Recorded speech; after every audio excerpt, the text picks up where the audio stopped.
โอ้ได้เรียนรู้หลายอย่างเลยมือแรกได้เรียนรู้กับเกี่ยวกับ biodiversity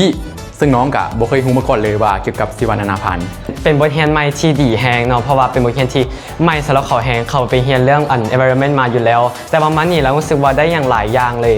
จากที่เขาบ่เคยสนใจว่าสัตว์ตัวนี้ก็จะสูญพันธุ์แล้วเขาได้โจทย์มาเขาไปหาข้อมูลแล้วเขาก็รู้สึกว่าตัวนี้มันน่าสนใจเนาะตัวนี้เขาอยากจะปกปักรักษาอะไรก็อยากจะแบบว่าให้ความรู้กระเจ้าหลายขึ้นน้องรู้สึกม่วนและก็เอนจอยกับทุกกิจกรรมที่ทางโครงการพาเห็นสิ่งที่ได้เรียนรู้มาทั้ง2มื้อคิดว่ามีประโยชน์หลายกับตัวน้องเองว่าตื่นเต้นแฮงตอนนี้แบบได้ความรู้ใหม่ๆหลายแบบแล้วก็ได้ประสานงานกับทีมที่เขาบ่ค่อยได้เฮ็ดมาก่อน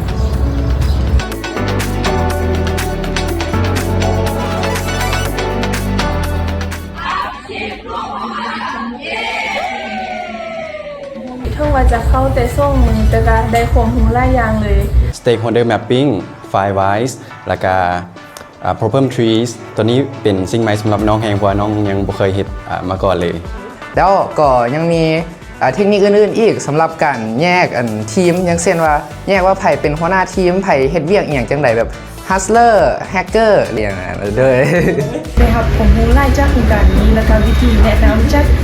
AI ที่อยู่ในโครงการนี้แล้วก็ AI เมนเทอร์ที่ได้ให้คำแนะนำเกี่ยวกับปัญหาต่างๆในทีม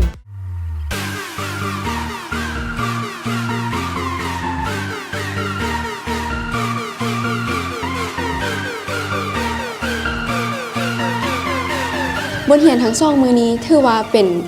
บทเรียนที่อะคาเดมิกมีความเจาะลึกเจาะจงให้ได้เฮาฮู้ว่าโครงการของพวกเฮานะ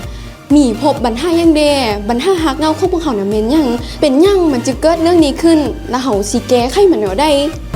ถ้าน้องบ่ได้เข้ามาช่วงมือนี้น้องรู้สึกว่าน้องจะบ่ได้ความรู้แล้วก็บ่ได้เทคนิคที่จะเอาไปนำต่อไปนำใช้ในโครงการตัวเองเลย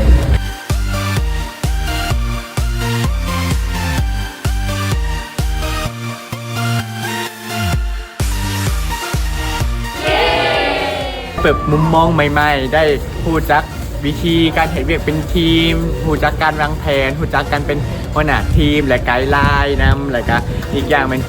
สำคัญเป็นพูดจักการใช้ AI แล้วก็พูดจักกับเพื่อนทีมใหม่ๆทีมอื่นนำแบบ make friendly เรื่องการใช้ AI เนาะคิดว่ามันสำคัญหลายต่อเด็ก Gen Z วัยหนุ่มของพวกเขาคือการที่เขาจะได้รู้ว่าการใช้ AI นะมันบ่เป็นสิ่งโหดหายเขาสามารถปรับปรุงอะแดปชีวิตเพื่อที่จะควบคู่ไปนำ AI ได้แน่นอนน้องคิดว่าทุกอย่างทุกสิ่งทุกอย่างคือการถ่ายเฮาเรียนรู้มันและเฮาสามารถเข้าใจนำมาปฏิบัติในชีวิตจริงได้แนวใดมันก็แบบมีประโยชน์อยู่แล้วอาจจะบ่มีประโยชน์สำหรับเฮาในตอนนี้แต่ว่าในอนาคตแนวใดมันก็ต้องมีเหตุการณ์หรือเหตุผลให้เฮาได้ใช้เรื่องที่เฮาเคยเรียนมาอยู่แล้วการที่เฮามาเรียนรู้ในโครงการสิ้นใจครั้งนี้แม่นถือว่าเฮาได้มาแชร์ความคิดเกี่ยวกับการอนุรักษ์สิ่งแวดล้อมหรือว่ารักษาสิ่งแวดล้อมน้องมาเด็กวัยเฮานี่แหละเป็นจุดเริ่มต้นของการแก้ไขปัญหาของการเปลี่ยนแปลงดินฟ้าอากาศในครั้งนี้โดยเป็นเด็กรุ่นใหม่แล้วกันน่าจะมีความคิดที่มันแปลกใหม่เข้ามาช่วยพัฒนา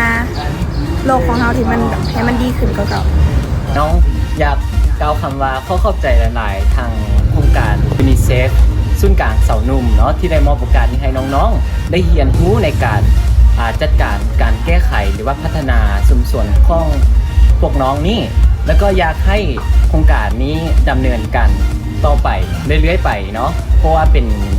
โครงการที่เปิดโอกาสให้วัยรุ่นหลายๆคนเนาะเพราะว่าบางคนเขาน่าจะอยากพัฒนาแต่ว่าอาจจะบ่มีโอกาสแล้วน้องคิดว่าตัวนี้เป็นโอกาสที่ดีที่สุดให้กับวัยรุ่นโดยขอขอบใจ